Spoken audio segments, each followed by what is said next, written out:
이제 내외 산소라고 하면은 이제 내과, 외과, 산부인과, 소아과인데 이제 내과는 아직은 조금 이제 유지가 되고요. 외과, 산부인과, 소아과 이제 이런 그리고 뭐 응급의학과, 뭐 흉부외과 뭐 많네요. 이런 기피 현상이 있는데 이걸 어떻게 해결할지에 대해서 말씀드리겠습니다.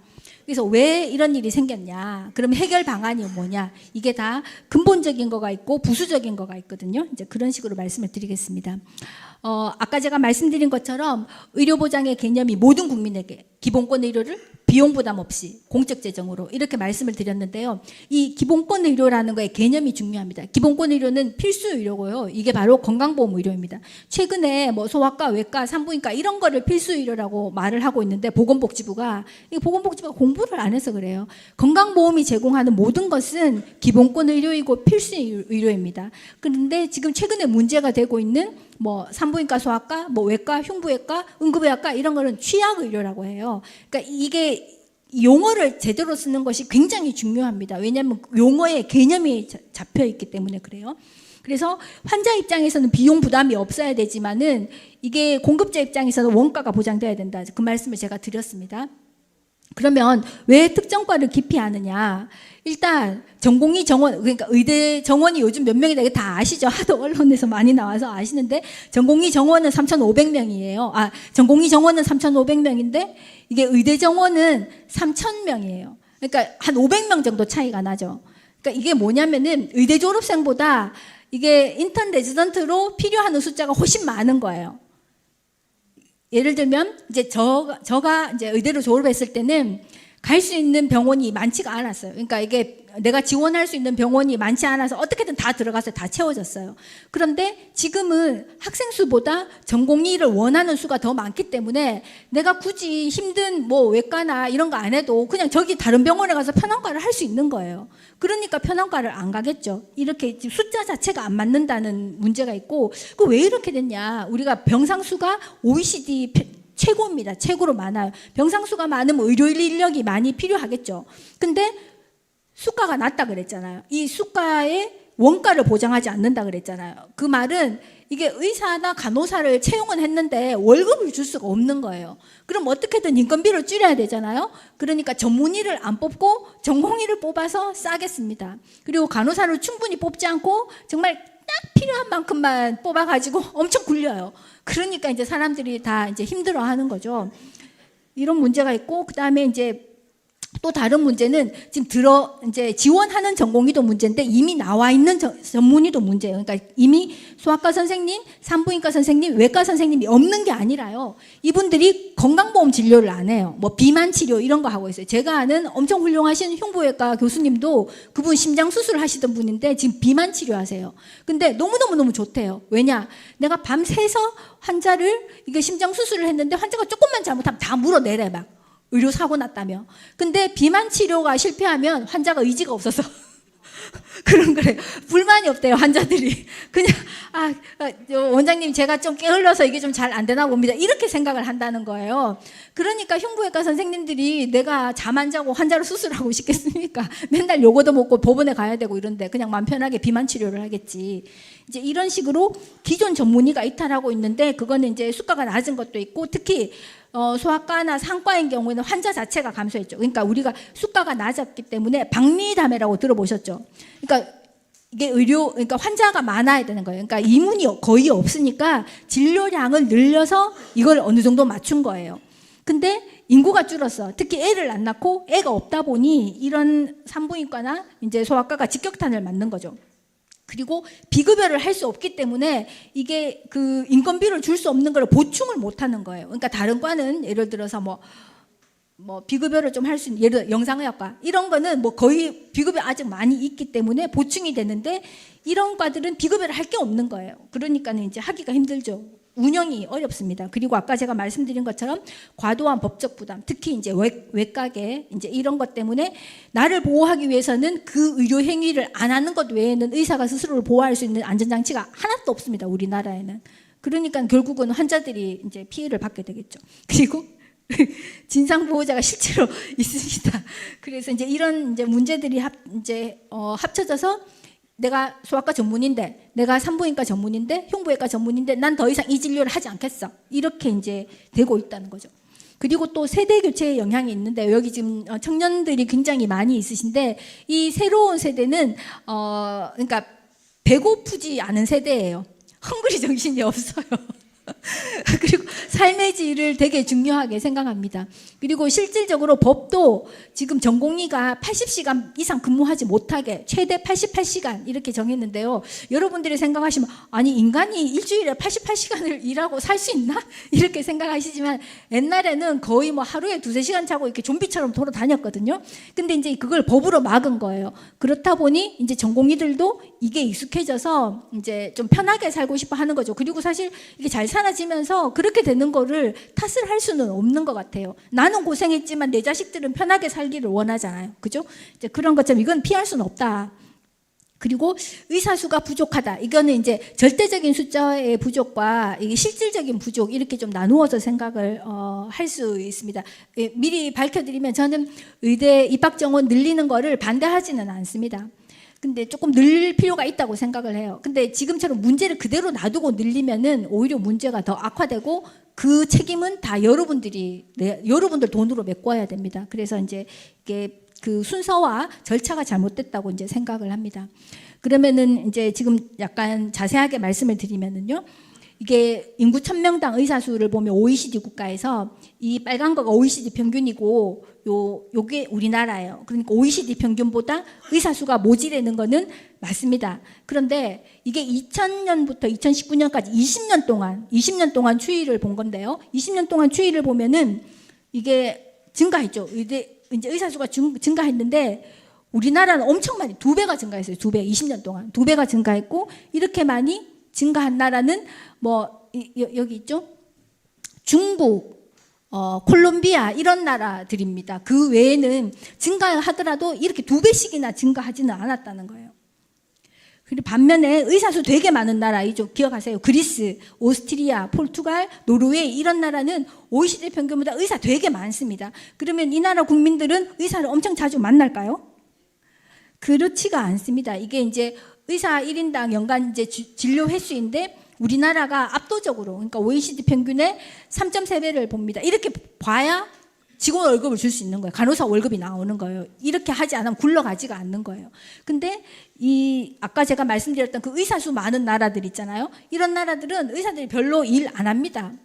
그러니까 이제 여기는 거의 의사들이 특히 전문의들이 월급장이기 때문에 의사를 많이 뽑기를 원해요. 왜냐하면 어차피 월급 받는데 숫자가 많으면 내가 환자를 조금 봐도 되잖아요. 그런 거예요. 조금 차이를 아시겠습니까? 그러니까 의사가 많아진다고 해서 여러분들이 의사를 더 많이 만날 수 있는 건 아니에요. 그리고 이게 또 병상수가 중요한데요. 인구 1000명당 병상수가 OECD 평균이 이건데 우리나라가 되게 많아요. 이게 2019년 거이기 때문에 전 세계 2등인데 1등 일본, 2등 한국. 근데 2021년에 우리가 전 세계 넘버원이 됐습니다. 그런데요. 이게 전반적으로 보면 이게 흰 동그라미가 있고 오렌지색 동그라미가 있어요. 그러니까 흰 동그라미는 2009년, 오렌지색 동그라미는 2019년인데 전반적으로 어떤 것 같으세요? 오렌지색 동그라미가 밑에 있죠. 그 말은 모든 나라들이 병상수를 줄인다는 거예요. 왜냐하면 의료비가 너무 많이 증가하니까. 근데 우리나라만 거꾸로 이렇게 거슬러 올라갔습니다. 무슨 연어처럼. 이렇게 거슬러 올라간 나라는 우리나라와 중국이 유일해요. 근데 중국은 원래 좀 상태가 안 좋았잖아요. 그러니까 뭐 그렇다 쳐도 우리나라는 이게 원래도 10년 전에도 OECD 평균보다 훨씬 병상이 많았어요. 근데 연어처럼 병상을 더 많이 늘린 거예요. 병상이 많이 늘리면 어떤 일이 벌어지냐면 여기 지금 원장님 계신데 우리가 마트에 쇼핑을 가잖아요. 그 마트의 그 카트는 점점점 사이즈가 커집니다. 왜냐하면 그 인간의 심리를 이용하는 건데 인간은 바닥이 비어 있는 걸 보면 불안감을 느낀대요. 그래서 바닥에 다 깔고 싶어해. 그래서 내가 처음에는 이제 무 사고 배추 사고 뭐 귤을 사야지 이렇게 가지만 1+1 이런 거 있으면은 뭐 언젠가는 먹겠지 이러고 막 담아요. 그래서 바닥이 없어져 다 깔려야지 심리적인 안정감을 느낀다고 합니다. 그런 것처럼 원장님들은 병상이 비어있는 걸 보지를 못하세요. 그리고 일단 실질적으로 병상 가동률이 90%를 넘지 않으면 직원 월급을 못 줍니다. 그러니까 어떻게든 병상에 눕혀야 되는 거예요, 환자를. 그러니까 이 환자가 입원할 필요가 있느냐 없느냐보다 환자가 원하면 네 이렇게 입원이 되는 거예요. 그러면 간호사가 얼마나 힘들겠어요. 간호사 지금 충분히 뽑지도 못하는데 정말 억지로 굴러갈 만큼 이렇게 뽑아놓고 나이롱 환자가 입원을 하면 그 환자는 나이롱이지만 간호사는 정말 할 일 많거든요. 몇 시간마다 혈압 재야 되지, 뭐 이거 뭐예요, 맥박수 재야 되지, 식사 챙겨야 되지, 그 보호자 컴플레인 들어야 되지, 뭐 IV가 뭐 피가 나온다든지 뭐 이거 다 수발 들어줘야 되지. 그러니까 나이롱 환자에도 간호사들 할 일이 많아요. 근데 이렇게 병상수가 많으면은 되게 힘듭니다. 그리고 또 문제는 우리가 의사 수 절대 숫자는 적어요. 근데 의사 숫자가 증가하는 속도가 전 세계 넘버1입니다. 이거를 보면 이제 이게 의사 수가 평균보다 OECD 평균보다 많은 나라, 이게 의사 수가 OECD 평균보다 적은 나라고요. 이 빨간색이 OECD 평균이에요. 근데 우리나라가 이렇거든요. 그러니까 지금 우리가 의대 정원을 늘리지 않았어요. 2006년부터 의대 정원을 늘리지 않았는데 인구 대비 의사 수는 전 세계에서 가장 빠르게 증가하고 있어요. 왜냐? 의사들이 은퇴를 안 해요. 은퇴를. 되게 늙어서까지 환자를 봅니다. 그리고 체력도 되고 또 그렇게 봐야 되는 현실적인 이유도 있고요. 그러니까 의대 정원을 늘리지 않아도 의사 수가 이렇게 많이 증가하는데 그러면 여기다 더 늘리면 어떤 일이 벌어지냐? 답이 여기 있습니다. GDP 대비 경상 의료비가 이거 이제 이 파란색이에요. 파란색 선. 그리고 인구 대비 의사 수가 우리가 의대 정원을 늘리지 않았지만 이제 인구는 감소하고 의사들은 은퇴를 안 하기 때문에 이렇게 증가하고 있는데요. 의사 수가 증가하는 거랑 의료비가 증가하는 거가 거의 같아요. 근데 지금 여기 우리가 인위적으로 의대 정원을 1,000명, 4,000명, 5,000명 늘리면은 어떻게 될까요? 지금처럼 비급여가 허용되는 상황에서. 그러면 의사는 이게 뭔가 액션을 하게 됩니다. 그리고 그거 여러분들이 다 내야 돼요. 여러분들이 원하는 그게 아니잖아요. 그건 의료보장이 아니에요. 그렇기 때문에 의사가 조금 더 필요한 건 맞는데 왜냐하면 이쪽 시장으로 빠져나간 의사들이 이미 너무 많기 때문에 건강보험을 할 의사들이 필요한 거는 맞아요. 근데 너무 급격하게 늘리면은 여러분들이 이게 주머니에서 엄청 많이 꺼내야 된다는 거예요. 그러니까 이제 좀 알차게 써야지 된다. 이제 그런 개념이 좀 필요합니다. 그래서 이게 의대 입학 정원을 늘리면 특정과 기피 현상이 해결되냐? 뭐 이거 낙수 효과라 그러는데 그런 일은 없습니다. 오히려 이 낙수 현상이라는 말이 지금 열심히 일하고 있는 외과 교수님들, 외과 의사들의 사기를 완전히 죽여놨어요. 아니, 그래, 난 나름 그래도 사명감으로 버티고 있는데 내가 낙수 의사야? 할 거 없어서 내가 지금 이과를 한단 말이야? 이렇게 생각을 해요. 완전 그 조금 있던 그 자존심마저 뭉개버린 거예요. 참 되게 슬픕니다. 근데 이제 필요는 해요. 필요는 한데 늘리더라도 장기 계획하에 점진적으로 기존 의대를 통해서 늘려야지. 우리나라는 미니 의대가 많아요. 미니 의대가 많은데 이제 이걸 의대 정원 수는 좀 늘려야 될 필요가 있어요. 왜냐하면 이게 규모의 경제라고 해가지고 이제 그런 게 있는데 이게 공공의대는 안 됩니다. 공공의대가 됐던 공공의전원이 됐던 이거는 안 되는데 왜냐? 크게 세 가지 있는 이유가 있는데요. 첫 번째는 면허가 동일한데 입학 조건이 다르다. 이게 공정이라고 생각하십니까? 이건 공정이 아닙니다. 이래서 문제고요. 두 번째는 이 공공의대나 의전은 기존 의대를 차별하는 정책이에요. 그러니까 우리나라에 지금 이제 부산만 해도 부산대학교, 국립대학이 있죠. 그리고 뭐예요? 저 인제대학교도 있죠. 고신대학교도 있죠. 동아대학교도 있죠. 이렇게 국립대학도 있고 사립대학도 있습니다. 근데 국립대학 졸업자만 건강보험하고 뭐 인제대 졸업자는 건강보험 안 하나요? 그게 아니잖아요. 사립대학을 나왔던 국립대학을 나왔던 다 건강보험 서비스를 제공합니다. 근데 국립대학이든 사립대학이든 다 지가 공부해서 시험 순대로 들어가고 자기 돈 내서 공부하고 그렇게 하고 있어요. 근데 공공의대는 입학금도 무료고 뭐 책값도 주고 생활비도 주고 뭐 기숙사비도 주고 이거는 기존 의대를 차별하는 거예요. 기존 의대가 이미 국립이 됐던 사립이 됐던 동일하게 건강보험 의료를 공공의료에 종사할 의사들을 육성하고 있는데 굳이 공공의대를 만들어서 입학도 다른 방법으로 얘들을 완전 전면 혜택을 주고 졸업 후에 갈 길도 다 만들어주고 이거는 공정이 아닌 것입니다. 다른 목적이 있어요. 다른 목적이.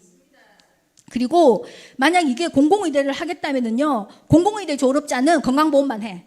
그 외에 사립대학이나 국립대학 나온 사람 어차피 지원 별로 없는데 이 사람들은 그냥 민간의료를 하든지 영리의료를 하든지 이렇게 해줘야 돼요. 근데 무슨 공공의대 뭐 지난 정권에서 40명 한다 그랬잖아요. 아니 1년에 40명 공공의대 의사 만들어가지고 어떻게 5천만 명을 커버해요. 이거 안 되는 거예요. 그러니까 의대 졸업생 3,000명이 매년 나와서 건강보험을 하고 있는데 파격적인 조건으로 다른 입학 조건으로 이렇게 공공의대나 의전원을 만드는 거는 여러분을 위해서가 아니라는 거. 꿍꿍이가 따로 있다. 있다는 거를 아시고 의대 정원을 늘리더라도 공공의대 신설은 절대 안 된다는 거를 좀 아셔야 됩니다. 그리고 의대만 있어도 되는 게 아니라 병원이 있어야 되는데요. 병원 만들고 유지하고 하는 거 다 세금이에요. 여러분들 내야 될 돈이에요. 세금 먹는 하마예요. 공공이 붙으면 열심히 안 할 수밖에 없어요. 그 인간의 본성이거든요. 그러면은 뭐 예를 들어서 뭐 지난 그 도지사님이 그 진주의료원 없앴잖아요. 착한 적자, 일 열심히 안 해서 적자인데 착한 적자라고. 결국 다 세금으로 메꾸다가 안 되니까 폐쇄한 거잖아요. 이런 식으로 이제 너무 혜택을 많이 받는 이런 공공을 많이 만들면 국민들이 허리가 휜다. 그러면 이제 어떻게 해결을 할 거냐? 네, 어떻게 해결을 할 거냐? 첫 번째는 이게 왜 이게 특정과를 기피하느냐면은요. 어떤 과를 진료하면은 소득이 높은데 어떤 과를 진료하면 너무 가난한 거예요. 근데 이게 의료보장을 제대로 안 해서 그렇습니다. 이제 제대로 된 의료보장 국가는 내가 산부인과를 하든 소아과를 하든 영상의학과를 하든 피부과를 하든 급여가 비슷해요. 소득이 비슷해요.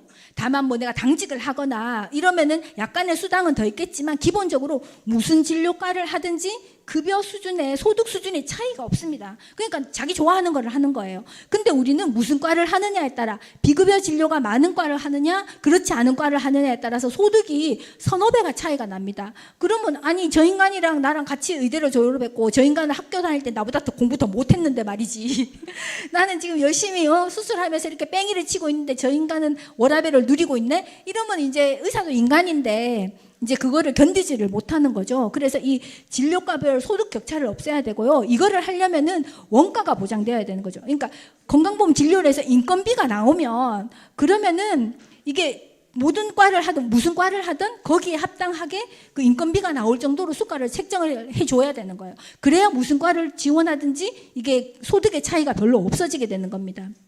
그리고 국가가 의료보장 국가로서 책무를 해야 되는데요. 의료보장 국가의 책무는 4가지가 있습니다. 그리고 이 요거 해야 되는 게 한 가지가 있어요. 그 4가지 책무가 뭐냐면은 교수 연구비를 줘야 돼요. 왜냐면 교수는 진료도 해야 되고 애들도 가르쳐야 되고 연구도 해야 되잖아요. 근데 병원은 계속 돌아가야 돼요.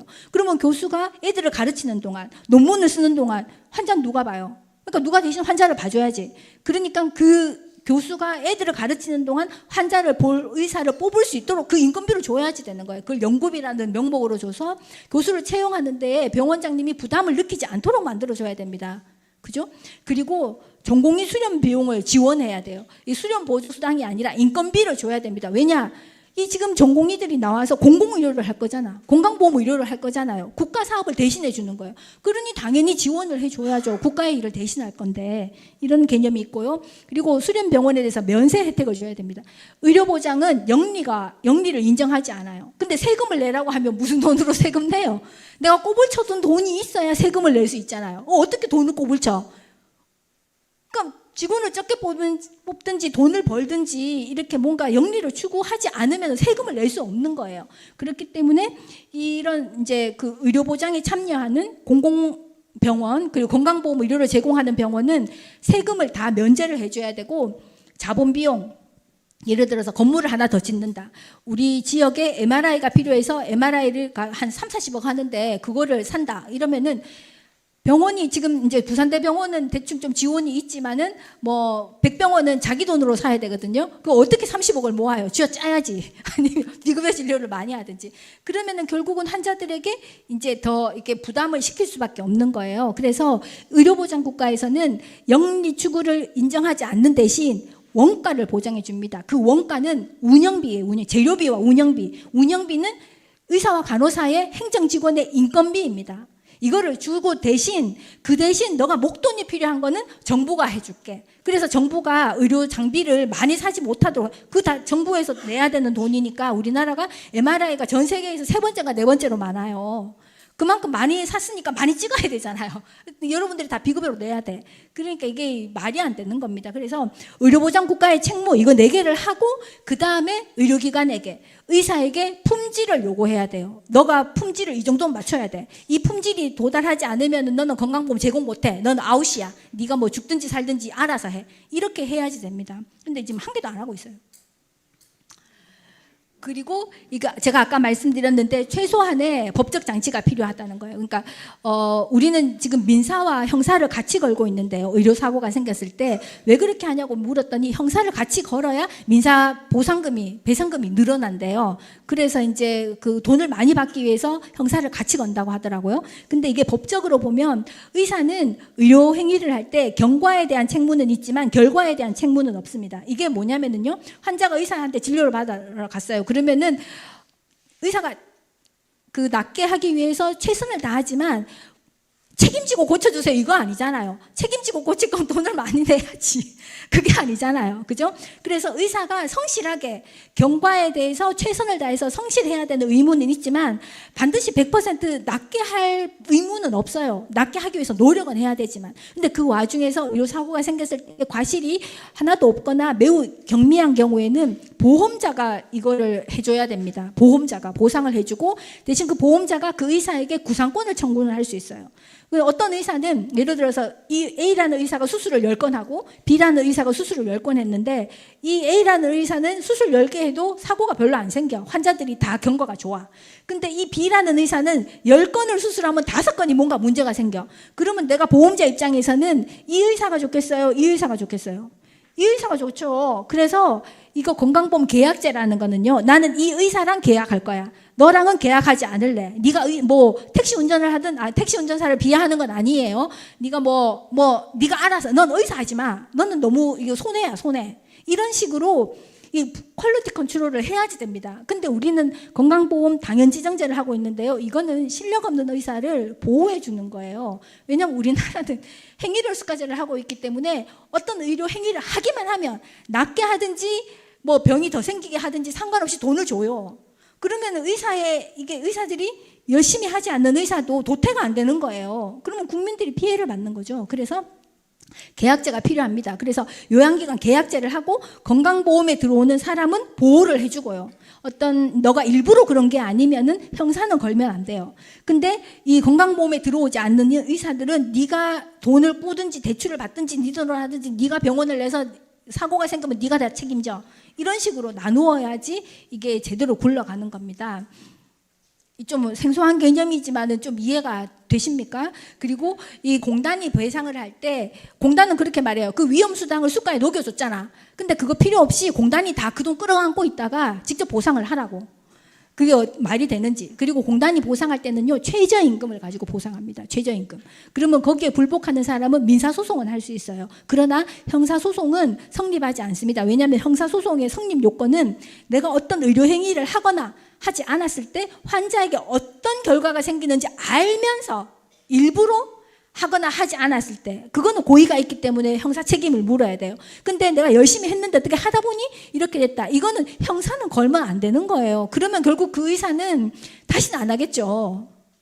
그러니까 그런 것도 좀 생각을 하셔야 됩니다. 그래서 이게 마지막 슬라이드인데 특정과를 기피하는 이유는 우리나라가 의료보장의 개념을 제대로 안 지키기 때문이에요. 그러니까 원가를 보장을 안 해주니까는 이게 비급여가 많은 대로밖에 쏠릴 수밖에 없는 그런 상황이고 병상수가 많으니까는 의료량이 증가할 수밖에 없고 그리고 이제 이런 문제들 때문에 진료과별 소득 격차가 너무 심하고 그러니까 이제 특정과로 몰리고 특정과는 안 가는 거죠. 그리고 또 이런 과도한 법적 부담이 이 의사들을 건강보험으로부터 도피하게 만드는 이제 이런 문제가 있습니다. 그럼 해결 방안은 또 심플합니다. 매우 심플해요. 원가를 보장해서 무슨 진료과를 가든지 소득이 그렇게 많이 차이 나지 않게 해줘야지 되고요. 병상수를 적절하게 줄여야 되고 의사는 OECD 평균보다 적다고 그렇게 난리를 치면서 세상에 병상수는 전 세계에서 최고로 많은데 아무도 문제를 삼지 않아요. 되게 이상합니다. 뇌 구조가. 비급여를 못하게 해야 되고요. 그리고 이제 진료 과목별 소득 격차를 줄여야 되고 이게 의도적으로 사고를 낸 게 아니라면 공단이 보상을 하고 그리고 형사소송은 지양해야 됩니다. 그리고 이제 전공의가 피교육자 신분으로 우리는 힘들게 레지던트를 했지만은 자라나는 세대는 그래도 좀 이게 피교육자로서 대우를 받으면서 레지던트를 하면은 좋겠죠.